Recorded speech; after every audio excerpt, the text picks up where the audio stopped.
bien salut tout le monde, vous êtes bien sûr Stray Dead Society 300, on se retrouve aujourd'hui pour une nouvelle vidéo. Et aujourd'hui c'est la review de SummerSlam 2001. Donc avant toute chose, je vous invite à aller voir le show, il y aura un lien dans la description pour aller le voir. Et on va commencer sans plus attendre avec les détails techniques. Donc le show s'est déroulé le 19 août 2001 à San José en Californie au Kemper Center devant 15 293 personnes. Voilà, ça c'est pour les détails techniques. Rentrons tout de suite dans le vif du sujet avec le premier match qui oppose Edge à Lance Storm pour le WWF, puisqu'on était encore à la World Wrestling Federation et non WWE. Donc, pour revenir, c'était pour le titre intercontinental. Le match a duré 11 minutes et c'était Lance Storm, le champion intercontinental à l'époque. Qu'est-ce que je peux dire du match? Alors, le match a quand même été énormément dominé par Lance Storm, ce que d'habitude je n'aime pas trop. Mais étant donné que Lance Storm a plutôt un catch assez bon, ça ne m'a pas dérangé tant que ça. Mais bon, faut quand même reconnaître que à la fin, quand même, quand Edge est revenu, c'était vraiment incroyable. Et surtout, au moment où Christian est venu aider son ami de toujours, Edge. En gros, il est arrivé, en gros, l'arbitre était un peu KO parce que Lance Storm l'avait un peu poussé parce qu'il commençait à se faire démonter. Donc du coup, il a quand même un peu ragé sur l'arbitre, il l'a poussé. Christian en a profité pour tenter de porter un spear à Lance Storm, sauf que c'est Edge qui l'a pris. Ensuite, Lance Storm a mis un super kick à Christian et a tenté de tomber sur Edge, sauf que ça n'a pas suffi. Edge est parvenu à se relever. Lance Storm a voulu retenter un super kick, sauf qu'il s'est fait contrer et il s'est pris un DDT de Lance Storm qui a gagné 1, 2 et 3 victoires de Edge.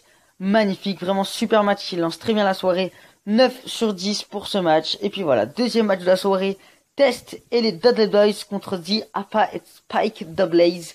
Le match a duré 7 minutes et qu'est-ce que je peux dire encore? Bah, on a encore eu un super match qui pour une fois dans un match par équipe a été vraiment très équilibré, ce qui m'a vraiment surpris dans ce match, quand d'habitude un match par équipe c'est toujours énormément dominé par l'équipe heel. Et non voilà, donc on a encore une fois un match vraiment génial, une fin top aussi, avec Spike Dudley qui bouffe une table qui avait été sorti par les W. C'était vraiment un match encore une fois très très cool. De toute façon c'est un show vraiment que je vous conseille, je vous invite à aller voir, ce qui a été vraiment très bon. Au niveau de la note, j'ai mis 9 sur 10 parce que bon voilà, ça aurait pu être un peu mieux déjà au niveau de la durée, parce que 7 minutes c'était un peu court, j'ai trouvé quand même. Ensuite, troisième match de la soirée. Aussi à noter que Shane McMahon a quand même intervenu en faveur des Dudley Boys, si je me trompe pas. Ensuite, troisième match de la soirée, X-Pac versus Tajiri. Alors, il y avait deux titres en jeu. C'était l'unification de deux ceintures, le WCW Cruiserweight et le WWE Light Heavyweight Championship. Donc deux titres en jeu, le titre poids moyen de la WCW et le poids moyen de la WWF. Donc qu'est-ce que je peux dire du match? Vraiment, pour l'instant, on a vraiment un show parfait. Un match à la fois technique et aérien, vraiment bien équilibré. Les deux superstars proposent vraiment des choses très bonnes, notamment Tajiri, c'était la première fois que je voyais un combat de lui, il m'a vraiment impressionné, c'était vraiment cool. Après, ce qui m'a dérangé, c'est quand même que c'est le troisième match, et c'est la troisième fois qu'on a une intervention. Ça m'a un peu déplu, mais bon, sinon ça reste très correct dans l'ensemble. Donc l'intervention, en fait, c'est juste qu'un mec qui est venu pour distraire un peu Tajiri, donc en faveur de X-Pac. Tajiri a craché au visage du mec un liquide rouge, je ne sais pas du tout ce que c'était. Et donc du coup voilà, donc ça il a été distrait par ça, X-Pac en a profité pour finir le match. Et puis voilà, donc match très cool dans l'ensemble. J'ai mis la note de 8 sur 10 parce que c'était un très bon match, mais après l'intervention, je trouve que ça faisait trop l'intervention, ça faisait une intervention de trop. 3 matchs, 3 interventions, ça faisait un peu trop, voilà. Ensuite, quatrième match, mon match préféré de la soirée, Chris Jericho contre Rhino. Le match a duré 12 minutes et mon dieu, encore un match génial. Mais que dis-je? Parfait, mesdames et messieurs. Jericho lance le match juste à 300 à l'heure et se fait calmer par un énorme spear à la volée à l'extérieur du ring, mesdames et messieurs. Ça m'a vraiment marqué. C'est vraiment, je pense, le truc qui m'a le plus marqué du show, même s'il y a vraiment eu d'autres choses exceptionnelles. De plus, on a Stephanie McMahon qui remplit son rôle de manager heel à la perfection. On a eu un match avec du suspense, du rythme. Que demander de plus? On a une victoire de Chris Jericho qui l'emporte avec son Wail of Jericho, mondialement connu si je peux dire. Non, vraiment, c'était vraiment très bon. Allez voir ce pay-per-view, allez voir ce match. Franchement, je vous le conseille. Au niveau de la note, bien sûr, j'ai mis 10 sur 10. Je sais pas si je l'ai dit, mais le match a duré 12 minutes. C'était vraiment excellent. Ensuite, cinquième match de la soirée, encore un match exceptionnel. Rob Van Dam contre Jeff Hardy dans un ladder match pour le titre Hardcore. Le match a duré 17 minutes, c'est le match le plus long pour l'instant du pay-per-view. Donc encore, comme j'ai dit, encore un match parfait. C'est devenu une habitude dans le show, j'ai envie de dire, hein. Le match sans temps mort avec des spots incroyables, notamment, ça c'était pas peut-être pas le plus spectaculaire, mais vraiment pour moi qui m'a le plus surpris, c'est un springboard with Spider Win de Jeff Hardy qui m'a quand même assez surpris. On a eu une superplex du haut de l'échelle. Qu'est-ce qu'on a eu d'autre? On a eu le coup spécial de Rob Van Dam qui a été encore une fois sur une échelle. C'était vraiment cool. On a eu plein de trucs comme ça. Allez voir ce match aussi, vraiment. Allez voir le show complet, quoi. Je l'ai déjà dit, mais bon. Alors pourquoi aussi? J'ai mis 9 sur 10 hein, pour le match. Pourquoi j'ai pas mis 10 sur 10? Tout simplement parce que Rob Van Dam a fait un fail. En gros, Jeff Hardy était suspendu au câble. Donc ça c'est un petit peu le coup classique dans un ladder match.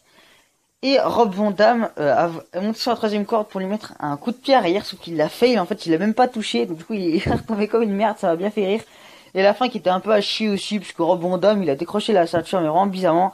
Parce que vous voyez, je sais pas, dans un ladder match, normalement, les deux, il y en a un mec qui est KO parce qu'il s'est pris un sale truc, et l'autre qui décroche sans pression. Et là, bah, les deux, ils étaient un peu en train de monter comme des couillons, et Rob Van Dam, il a décroché trop facilement, ça m'a un peu déplu. Voilà, mais bon. Franchement, c'est vraiment petit, c'est du détail, on va dire. 9 sur 10, donc, pour ce match. Ensuite, sixième match, si je me trompe pas. Oui, sixième match, c'est bien ça. C'était un steel cage match pour les WCW Tag Team Champions et pour les WWF Tag Team Champions. C'était les Brothers of Destruction, donc Undertaker et Kane contre Diamond Dallas Page et Chris Kanyon, donc, je me rappelle, dans un steel cage match qui a duré 10 minutes. Qu'est-ce que je peux dire du match? Alors on a eu un match un peu en dessous des autres, étant donné que bah, c'est les Brothers of Destruction qui ont dominé les 90% du match. Surtout à partir du moment où ils ont dit aux partenaires de DDP, bah de se barrer. En gros, ils l'ont dit, vas-y, sors de la cage, c'est bon, il y a pas de souci avec ça, tu peux sortir, on s'en fout, comme ça on pourra bien démonter DDP. Donc lui, vu que c'était un peu une tapette, j'ai l'impression, en même temps, moi j'aurais fait pareil, hein, j'ai envie de dire, Undertaker me dit, vas-y, sors, moi j'aurais pas dit non, hein. Donc il est sorti, donc du coup, DDP, bah, après tous les coups, des Brothers of Destruction, il s'est fait littéralement terrasser, il a passé un sale quart d'heure. Donc on a eu quoi? On a eu Last Ride, Chokeslam. En gros, il s'est pris un Chokeslam et ensuite il y a eu un tombé si je me trompe pas. Ils ont gagné par tombé. Voilà, sans pression, les mecs ont gagné les deux ceintures. Bravo, hein. Un match assez sympa, mais vraiment sans plus. Voilà, 7 sur 10 pour ce match. Ensuite, avant-dernier match de ce pay-per-view. Je suis allé vite hein, quand même pour ce pay-per-view, ce qui était vraiment très bon. C'était Kurt Angle versus Stone Cold Steve Austin. Pour le WWF Championship, le match a duré 22 minutes. Qu'est-ce que je peux dire? Alors un match qui associe la technicité, dans le sens où au début du match on a eu des très belles... Enfin, c'était assez technique en début, on a eu des souplesses, voilà, des trucs assez sympas. On a eu aussi un moonsault de Kurt Angle. What the fuck, c'était la première fois que je voyais Kurt Angle faire un moonsault comme ça. Et puis après on a eu aussi le deuxième côté, les deux trucs qui s'associent très bien, c'est la violence. Énormément de violence dans ce match. Franchement, Stone Cold en a fait voir de toutes les couleurs à Kurt Angle, notamment avec le poteau. Il se l'est pris au moins 8 fois dans la gueule, le poteau à l'extérieur du ring, Kurt Angle. On a aussi des souplesses à l'extérieur, notamment ils ont commencé à se battre dans le public. Enfin, c'était vraiment sympa. Et aussi la fin qui est à la fois un peu pourrie, à la fois sympa. En gros, ah oui, c'est à noter aussi que Kurt Angle est très résistant parce qu'il a quand même résisté à 3 Stone Cold Stunner. C'était belle performance, j'ai comme envie de dire. Donc à la fin... Stone Cold pète un câble, il trouve plus de solution, alors il commence à frapper les arbitres, voilà. Donc les arbitres viennent les uns après les autres. Et le dernier, c'est Nick Patrick, un arbitre qui est quand même assez connu dans le milieu du catch, qui arrive. Après, donc en gros, Stone Cold fait un Stone Cold Stoner. Nick Patrick arrive. Non, attendez. Non, il fait pas un Stone Cold Stoner, non, c'est Kurt Angle, je crois, qui fait un Angle Slam. Qui fait un tombé. Nick Patrick fait et non, il fait non, attendez, Stone Cold a frappé trop d'arbitres. Non, c'est pas possible. Disqualification. Kurt Angle gagne par disqualification, mais est toujours champion. Donc Stone Cold Steve Austin reste champion.